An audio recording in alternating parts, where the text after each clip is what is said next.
আসসালামু আলাইকুম রহমাতুল্লাহি ওয়াবারাকাতুহ। বিসমিল্লাহির রহমানির রহিম। প্রিয় শিক্ষার্থী বোনেরা, আহলান ওয়া সাহলান। কুরআন পড়ুন সহজ পদ্ধতিতে কোর্সের ২৬তম পাঠে। আজকের পাঠে আমরা সুকুনের সাথে সম্পৃক্ত আরও একটি বিষয় নিয়ে আলোচনা করব, যেটিকে কলকলাহ বলে। আমরা মনে রাখব, আরবি ২৯টি হরফের মধ্যে বিশেষ ৫টি হরফ রয়েছে যেগুলোতে সুকুন হলে প্রতিধ্বনি, প্রতিশব্দ বা অতিরিক্ত একটি ধ্বনির সাহায্যে উচ্চারণ করতে হয়। একে কলকলাহ বলে। কলকলার এই ৫টি হরফ হচ্ছে কফ, ত, বা, জিম এবং দাল। আমরা খেয়াল করি, এই ৫টি হরফের উপর যখন সুকুন হয় আমাদের একটি অতিরিক্ত ধ্বনির সাহায্য নিয়ে পড়তে হয়। এখানে প্রথমেই আমরা দেখতে পাচ্ছি হামজাহ ফাতহা বা সুকুন আব, আব, আবে, একটা অতিরিক্ত এই ধ্বনির যোগ হয়েছে। এরপর হামজাহ ফাতহা দাল সুকুন আদ, আদ, হামজাহ ফাতহা ত সুকুন আলতো, আলতো, হামজাহ ফাতহা জিম সুকুন আজ, হামজাহ ফাতহা কফ সুকুন আক। আশা করি বোঝাতে পারলাম। অতিরিক্ত একটি ধ্বনির সাহায্যে কলকলার এই ৫টি হরফ উচ্চারিত হয়। আমরা এখন পর্যন্ত সুকুনের সাথে সম্পৃক্ত যে বিষয়গুলো শিখেছি সেটা হচ্ছে লিনের হরফ। এখানে চিহ্নিত করা হয়েছে ওয়াও এবং ইয়া। জবরের বাম পাশে বা ফাতহার বাম পাশে ওয়াও সুকুন এবং ইয়া সুকুন হলে নরম আওয়াজে পড়তে হয়, এটাকে লিন বলে। লিনের হরফ ২টি, ওয়াও লিন এবং ইয়া লিন। এরপর আমরা হামজাহ এর উপরে সুকুন আসলে কিভাবে পড়তে হয় সেটা শিখেছি। একটু ঝাঁকুনি দিয়ে পড়তে হয় এই সাউন্ডে, এটা শিখেছি। এরপর আজকে আমরা যে কলকলা বা প্রতিধ্বনির বিষয়টা শিখলাম সেটা এখানে রেড কালি দিয়ে মার্ক করা আছে হরফগুলো।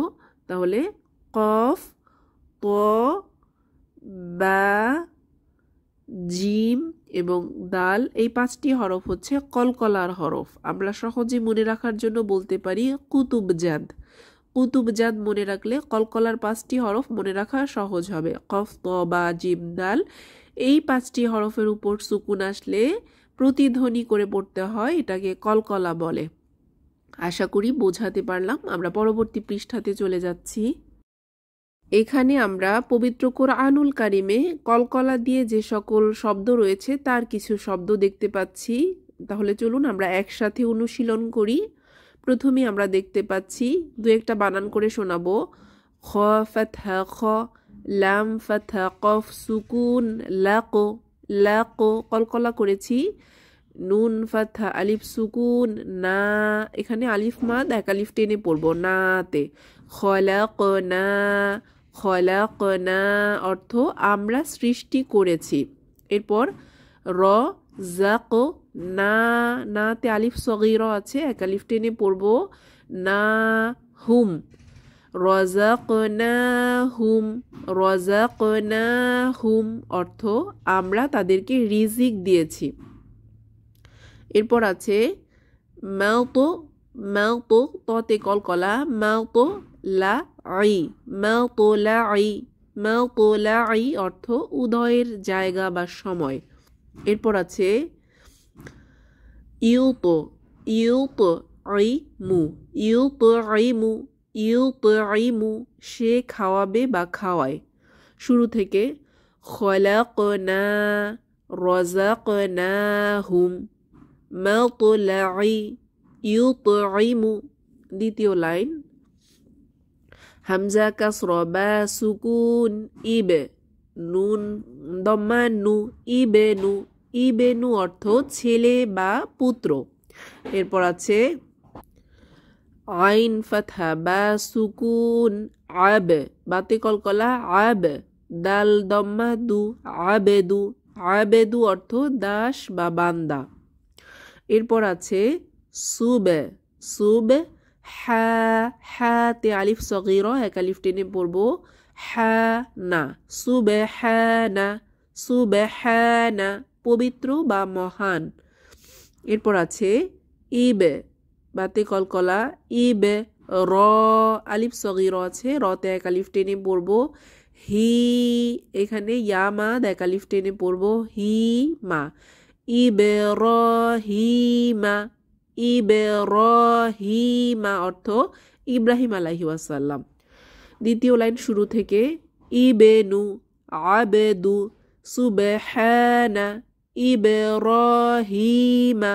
তৃতীয় লাইন কবলি কবলি কবলি অর্থ পূর্বে কবলিকা কবলিকা কবলিকা অর্থ তোমার পূর্বে কবলিহিম কবলিহিম অর্থ তাদের পূর্বে কবলিহিম কবলিকুম কবলিকুম কবলিকুম অর্থ তোমাদের পূর্বে। তৃতীয় লাইনের শুরু থেকে কবলি কবলিকা কবলিহিম কবলিকুম। চতুর্থ লাইন এখানে জিমে কলকলা এসেছে তাজ তাজ রি এখানে ইয়ামাদ এসেছে এক আলিফ টেনে পড়বো তাজেরি তাজেরি অর্থ তা প্রবাহিত হয় বা হবে।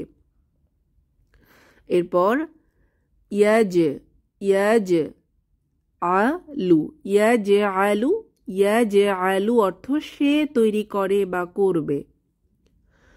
এরপর আছে মুজ মুজ রি মি মিতে ইয়ামাদ এসেছে এক আলিফ টেনে পড়বো মি না মুজেরি মি না মুজেরি মি না অর্থ অপরাধীগণ। এরপর আছে আজ জিমে কলকলা আজ মা আই আইতে ইয়ামাদ এসেছে এক আলিফ টেনে পড়বো আইনা আজমাইনা আজমাইনা অর্থ সকলেই বা সবাই। চতুর্থ লাইনের শুরু থেকে তাজেরি ইয়াজআলু মুজরিমিনা আজমাইনা। পরের লাইন এখানে দালে কলকলা এসেছে কদ কদ অবশ্যই ফাকদ ফাকদ অর্থ অতএব অবশ্যই অথবা অতঃপর অবশ্যই। লাকদ লাকদ লাকদ অর্থ অবশ্যই। ওয়া লাকদ ওয়ালাকদ ওয়ালাকদ অর্থ এবং অবশ্যই। শুরু থেকে কদ ফাকদ লাকদ ওয়ালাকদ। পরবর্তী লাইন এখানেও দালে কলকলা এসেছে আদ আদনি আদেনি আদেনি অর্থ জান্নাত বা চিরন্তন। পরবর্তীতে আছে আদ র রতে আলিফ সগীর এক আলিফ টেনে পড়বো আদ র কা আদ র কা আদ র কা অর্থ তোমাকে জানিয়েছে। ইয়াদ তে ওয়াও মাদ এক আলিফ টেনে পড়বো ইয়াদউনা ইয়াদউনা ইয়াদউনা অর্থ তারা ডাকে বা ডাকবে। এরপর আছে তাদ ওয়াও মাদ না তাদউনা তাদউনা অর্থ তোমরা ডাকো বা ডাকবে। শুরু থেকে আদেনি আদরাকা ইয়াদউনা তাদউনা। এরপর যে বিষয়টা দেখানো হচ্ছে সেটা হচ্ছে যখন আমরা থামবো বা ওয়াকফু করব সেই স্থানে যদি কলকলার হরফ এভাবে আমরা পাই কলকলার হরফগুলো পেলে কলকলাগুলো আরো জোরালো করে করতে হবে। নর্মালের চেয়ে আরো জোরালো করে থামার জায়গায় কলকলা করতে হবে। কিভাবে আমরা এখানে দেখতে পাচ্ছি এখানে খ লাক এখানে যদি আমরা ওয়াকফু করি বা থামি তখন খলাক খলাক একটু জোরালো করে কলকলা আদায় করতে হবে। খলাক অর্থ তিনি সৃষ্টি করেছেন। মুহিত মুহিত অর্থ পরিবেষ্টনকারী মুহিত পরিবেষ্টনকারী। এরপর ওয়াকাব ওয়াকাব ওয়াকাব অর্থ সে অন্ধকার হয়েছে। এরপর আজ ওয়াতে আলিফ মাদ এক আলিফ টেনে পড়বো।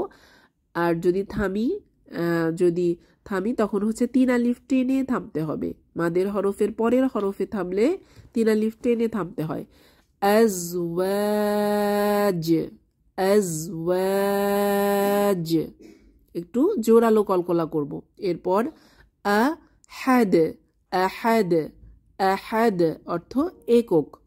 তাহলে শুরু থেকে খলাক, মুহিত, ওয়াকাব, আজওয়াজ, আহাদ। আশা করি আজকে কলকলার পাঠ আমরা ভালোভাবে বুঝতে পেরেছি। তাহলে কলকলার হরফ কয়টি? 5টি, কফ, ত, বা, জিম এবং দাল। আজকের পাঠ আমরা এখানেই শেষ করব। সুবহানাকাল্লাহুম্মা ওয়া বিহামদিক নাশহাদু আল্লা ইলাহা ইল্লা আনতা আস্তাগফিরুকা ওয়া আতুবু ইলাইক। আসসালামু আলাইকুম ওয়া রাহমাতুল্লাহি ওয়া বারাকাতুহু।